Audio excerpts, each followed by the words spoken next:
Nahmadullah Rabbar Rahim wa bihi nasta'inu ala umuri dunya waddin. Asyhadu an la ilaha illallah wahdahu la syarikalah wa asyhadu anna Muhammadan abduhu wa rasuluh, amma ba'd. Anak-anakku yang dirahmati oleh Allah, dalam sebuah hadis yang diriwayatkan oleh Imam Baihaqi, Rasulullah Shallallahu Alaihi Wasallam memberikan perintah kepada kita dalam masalah ilmu, yang mana dalam hadis tersebut Rasulullah SAW berkata, kun aliman, jadilah kalian orang yang berilmu, jadilah kalian seorang pendidik, jadilah kalian seorang pengajar. Kalau tidak bisa menjadi seorang pendidik, pengajar, atau seorang ulama, au muta'aliman, jadilah kalian orang yang belajar, jadilah kalian santri yang menuntut ilmu, siswa yang menuntut ilmu. Dan kalaulah tidak bisa, au mustami'an, jadilah kalian orang-orang yang mendengarkan ilmu, yang mendengarkan nasihat-nasihat, yang mendengarkan pengajian-pengajian. Dan kalau tidak bisa, au muhibban, jadilah kalian orang-orang yang mencintai ilmu, orang-orang yang menghargai orang-orang yang berilmu, orang-orang yang menghargai ilmu itu sendiri. Dan janganlah kalian menjadi orang yang kelima, wala takun homisan patahlika. Janganlah kalian menjadi orang yang kelima, maka kalian akan binasa. Maksudnya di sini, orang yang kelima di sini adalah kalian tidak bisa menjadi ulama, kalian tidak bisa menjadi seorang pelajar, kalian tidak bisa mendengarkan nasihat-nasihat, mendengarkan ilmu, dan kalian juga tidak menjadi orang-orang yang mencintai ilmu. Maka orang seperti itu, orang kelima tersebut akan mengalami kebinasaan. Anak-anakku yang dirahmati oleh Allah Subhanahu wa Ta'ala, yang menjadi pertanyaan pada kita, mengapa Rasulullah SAW begitu memperhatikan masalah ilmu? Ternyata kalau kita kaji, ilmu itu merupakan suatu pondasi bagi kehidupan kita. Bagaimana sebuah negara maju kalau ilmunya tidak berkembang?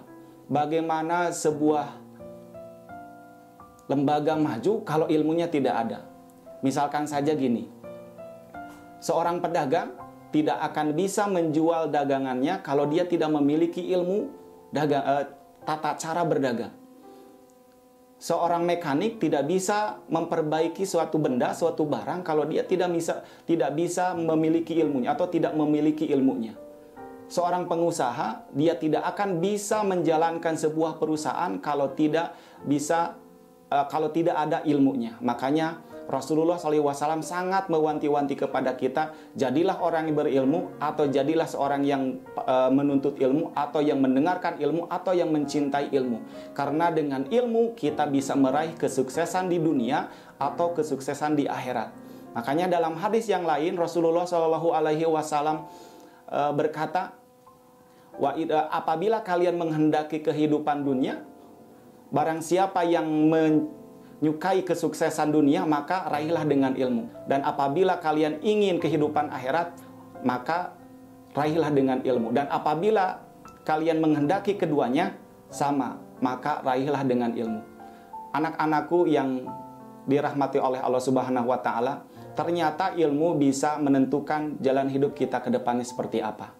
Orang yang berilmu dengan orang yang tidak berilmu jauh berbeda dalam kehidupannya.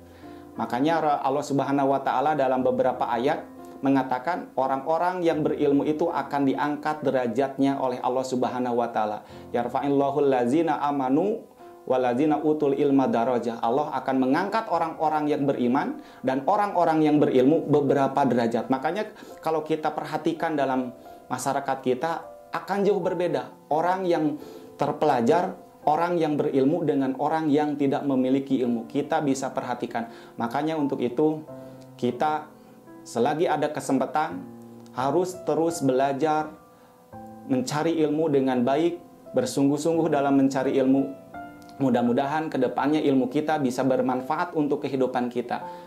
Sekali lagi, Bapak tekankan, ilmu itu sangat bermanfaat bagi kita. Tidak ada suatu kemajuan dalam kehidupan kita atau dalam kehidupan apapun kalau tidak ada ilmu yang kita miliki.